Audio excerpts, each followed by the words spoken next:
Hello, it's Mark. Welcome back. Today I'm going to be helping you create a budget. So, the most important thing is to get started, like today, right now. So, I'm going to actually help you, take you step by step, and create a sample budget because it really is important to just get started. It's not going to be perfect, it'll take you some time and experimenting, but the most important thing is to get started. And I encourage you to do this right now. It doesn't matter what day of the week it is. When I upload this, it'll be halfway through August. You can either use it as an excuse to start next month or see it as an opportunity to start now and be halfway through your first month. The second most important thing is to track your expenses, and that's also going to take time. If you wait till next month, it's possible that you're not going to come back, you're not going to do it until several years down the road when you're possibly in a worse financial situation than you are now. So after you finish the budget, go back to the beginning of the month and track your expenses. Do it! Just do it! It's not going to match your budget, and that's okay. It might not even match next month, but it's okay. You're getting started, it'll get better, you'll get better. Understand that it's going to take some time and effort in the beginning, but trust me, it gets a lot easier, and it's actually kind of fun for me now. So what I'm going to do today is something called the 50-30-20 rule. And I say rule because it's a guideline. The numbers can change, and there doesn't have to be just those three, but it's a simple way to get started. What the 50-30-20 rule is 50% of your take-home income is for needs, 30% of your take-home income is for wants, and 20% of your take-home income is for savings and debt. I personally use an app called EveryDollar. Obviously, I'm not sponsored by them. I've got like 12 subscribers, but I really recommend them. I'm going to be walking you through it on the website because they give you a budget already, and it's not the 50-30-20, and I don't know how to change it on the app.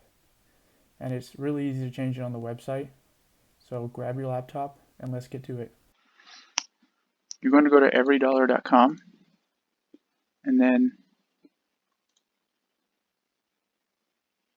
hit sign in. I already have an account, so I just have to sign in, but if you don't, you're going to have to create an account. Once you sign in, this is what it's going to look like.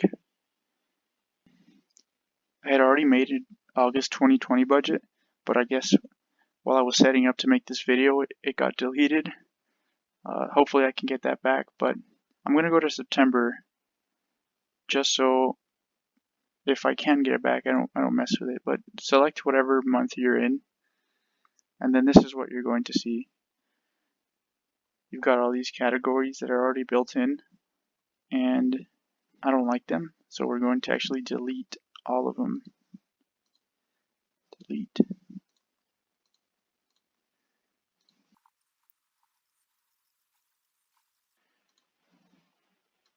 For some reason, it's not letting me delete this one, so we're just going to have to ignore this one. The reason I deleted the ones that were there before is because it's not set up for the 50-30-20. So we're going to add our groups. We've got 3.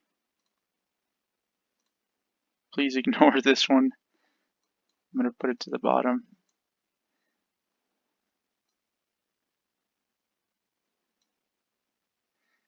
So we said the 50-30-20. 50 was our needs. We can just go ahead and put a 50 just to keep track there. Our wants.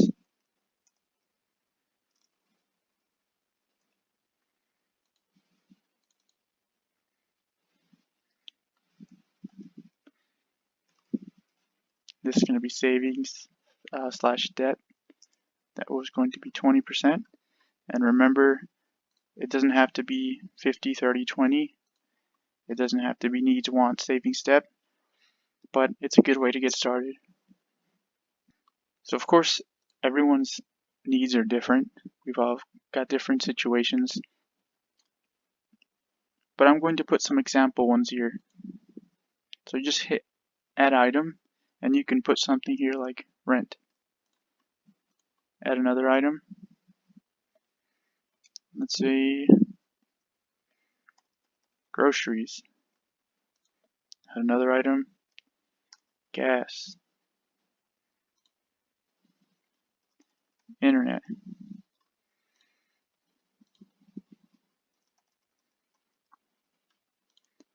And you're going to do that for all of the needs that you can identify.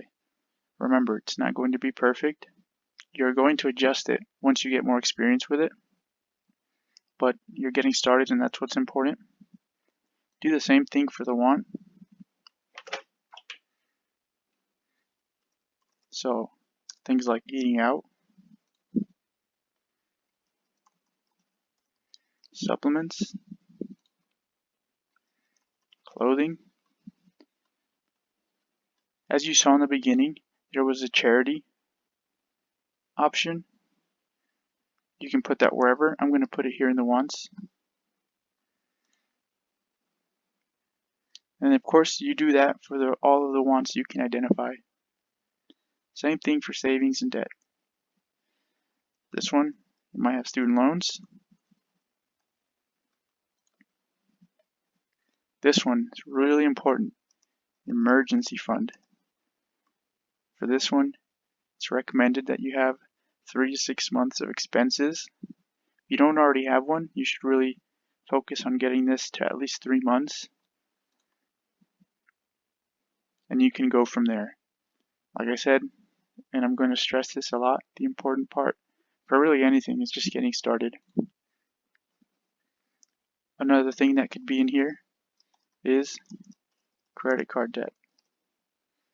If you have this, it's probably got a high interest rate, so you really want to pay this one down. And then this is that group I couldn't take off. One thing I forgot to mention is to put in your income, which is really important. So paycheck 1, paycheck 2 if you get paid twice a week. If you have more paychecks, put more. If you have less, just delete. Let's say, for our example, you make $1,500 every paycheck. And this is after taxes. For the needs, you're going to aim for 50 cents. For the needs, you're going to aim for 50% of your income, which would be $1,500 in this case. You want to start filling these out. They're not going to be perfect. It's okay. Rent. How much is rent? I don't know, $1,000. Groceries, $200. Gas, $100. Internet, $50. Remember, this is just an example. Make your best guess. Same for the wants. Eating out. Let's say I put aside $100 a month. Supplements, $50 a month. Clothing. You don't buy clothing all the time, but I like to include this one just so I have it when I actually use it. So take however much you think you'll spend a year and divide it by 12. Let's just put 50. Charity, however much you want to do also. Let's just put 50 because I've put 50 3 times already. Savings and debt. This one is really important. At the time of this recording, you may not have to pay student loans, but it's still good to keep money aside for it. Remember, the goal is 20% of your income. monthly income. So that would be $600. But that's just a goal. You may not be there now. Make your best estimates.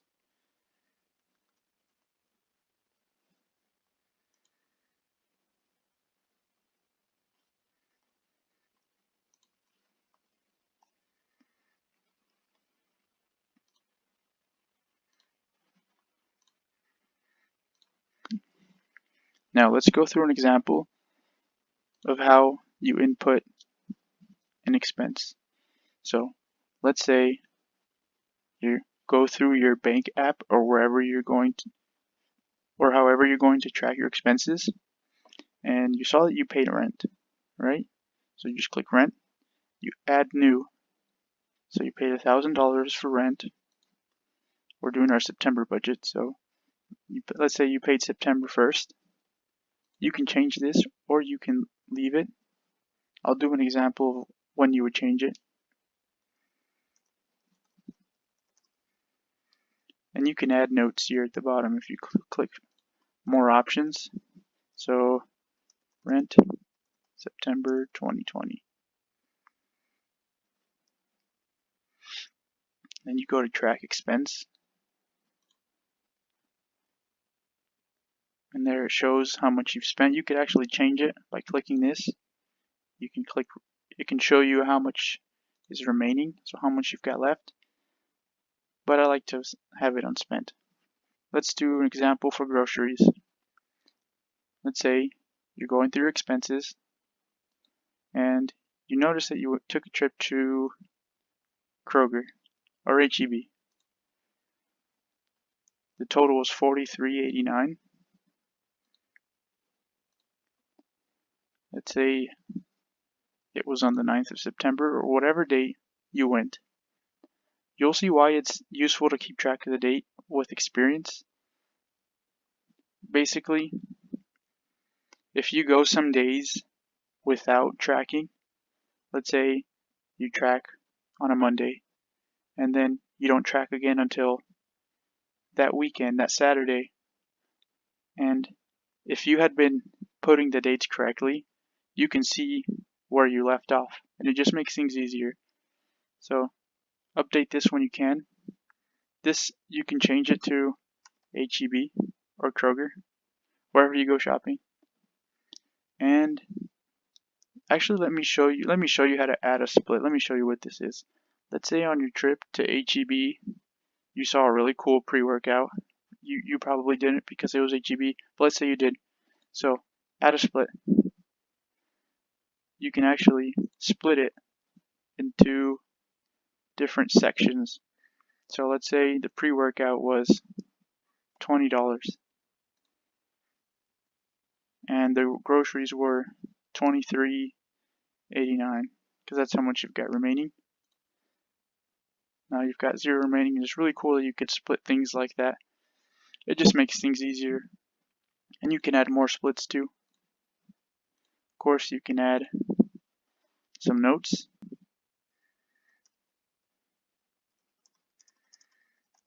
Ingredients for some chicken parmesan and a cool pre-workout.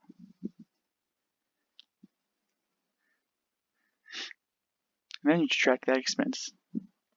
See, this shows you how much you've spent. You can actually just click it and it'll change to how much is remaining. And there you go. You just do that for all your expenses. Do it for a few months. It gets easier and it gets fun. Thank you for watching the video. If you didn't follow along, I encourage you to go back and do so. The hardest part is getting started. Once you do, you'll probably get addicted to it like I did, and it'll bring you joy to be able to track your expenses and see where your money is going, but being able to improve it because now you know where you're spending too much money. If you like the video, please leave a like. If you have any questions or suggestions for future videos, please leave a comment. And if you haven't already, please subscribe for future videos. Also, you may have noticed headphones stayed this time. My setup is a little different and the wire is not long enough. With that, I hope you have a great day and I'll see you next time.